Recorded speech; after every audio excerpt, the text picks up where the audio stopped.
Kings and queens, welcome back to the channel. I hope you're all having a fantastic day and you're doing well. Let's go ahead and jump on into all the news that we missed this week. First and foremost, Dead by Daylight. They are updating the store, as you guys know, in the 7.70 update. In case you didn't know, you can see it on screen right now, and pretty much the entire store is going to be changed. In addition to this change, they are also reducing the price of 130 cosmetics in order for all of these prices to be in unison. However, 3 of these cosmetics will be increasing in price due to this change. So what they've tweeted out today is showing the prices for individual cosmetic piece and full outfits on the changes that we're going to be getting. Essentially, there's tons of cosmetics in the game right now that are just all over the place. Sometimes they're pretty much almost the same cosmetic, costing way more shards or way more auric cells. So this way, everything will be in unison. And the good part about this is that over 130 cosmetics are actually going to be reduced. A lot of people read this and for some reason thought just because these 3 other cosmetics are going up in price that this is a terrible change. This is a fantastic change. I mean, everything is going to be reduced essentially, and Dead by Daylight, they're finally getting on it, that unison thing that I've been talking about. This is a good step in the right direction. They're all getting on the same page, and if it's just with cosmetics, it makes sense.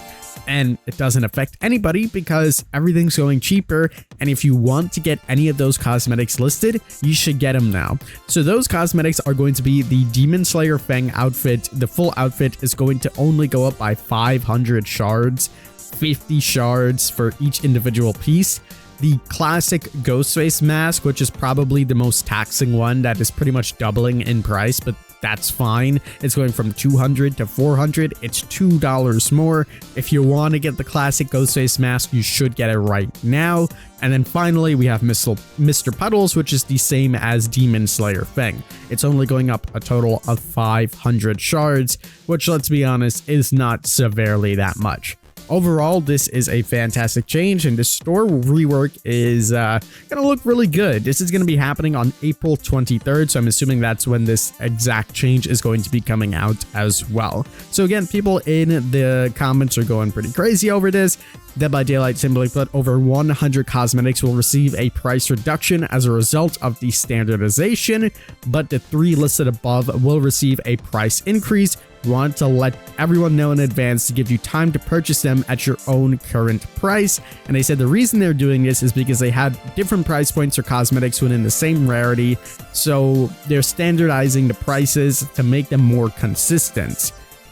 Essentially, if there's something in the uncommon, common, or rare, very rare, ultra rare, or legendary set, and the prices are a bit all over the place, they just want to make them all pretty much be the same, which makes sense to me. Having that nice unison is pretty good.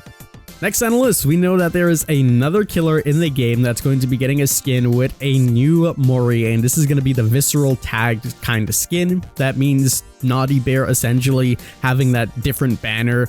This character is also going to be getting a new Mori, and that character is going to be getting this in the mid-chapter update. And drumroll please, it is the Huntress, which essentially Trapper and now Huntress, the 2 faces of Dead by Daylight. And it is being speculated that this ultra rare cosmetic is going to be part of the Myth collection, and the Mori is going to feature them grabbing your guts. And the speculation is that this is going to be a Were Elk.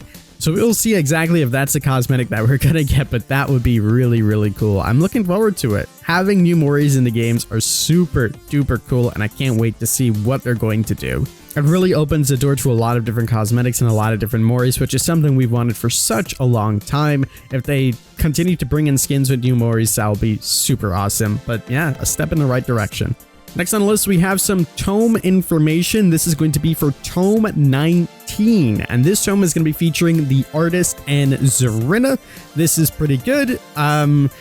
It's really interesting though, because if this truly is the case, originally DBD said that the newest characters that will be introduced into the fog, they're going to basically put them into the Tome.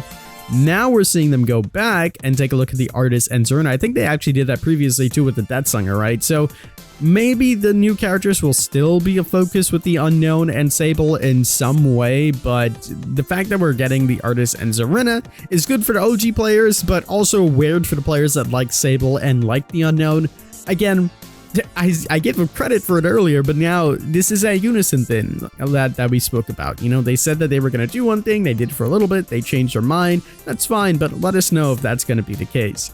I suppose they still have time to do that because this isn't officially announced. Take it with a grain of salt, of course, so maybe they'll make out a statement at some point in time and said they've changed direction, which is fine. They're allowed to change their mind about certain things, but it will be nice if they can just be like, hey, this is why we did it, and this is why we changed our mind. Obviously, we said this before, but this is what's going on moving forward, instead of just making the change and just expecting everyone to be all right, cool. Did actually see in one of the roadmaps they showed the new archive, and on the picture we actually seen the knight. It could be the trapper as well, but I think this is the knight essentially on the cover, so maybe we still can see Sable and the Unknown in this one, but from what data miners are saying, as I mentioned earlier, it will be Zarina and the Artist. So if everything goes right, we possibly could see the Knight, we could see Sable, we could see the Unknown, we also could see Zarina and the Artist, and maybe just a few outfits for the Unknown and Sable, but the main focus being on Zarina and on the Artist. Nonetheless, like I said, take it with a grain of salt because I'm not exactly too sure. The only thing confirmed is this picture that we're seeing, so we have to wait and see. But there you go. That is pretty much all of the information that we missed this week. I hope you guys did enjoy. I apologize for not pretty much uploading for a very long time. My computer, unfortunately, has given me a lot of problems. I've been getting the blue screen quite often, so I haven't even been able to stream. Luckily, big shout out to Zydex. They're sending me a completely new computer. I don't know, something I did, I guess, but it just isn't working anymore. But I gotta give huge credit to Zydex. They spend pretty much every single day trying to help me fix it until they were like, all right, let's just get you a new computer and keep the content creation going. So big thank you to them. That's pretty much going to do it for this video, though. I hope you guys do enjoy. If you did, make sure you leave a like down below. Subscribe for some more awesome videos. And as always, I'm the king. I tip my crown to you guys, and we'll see you in the fog.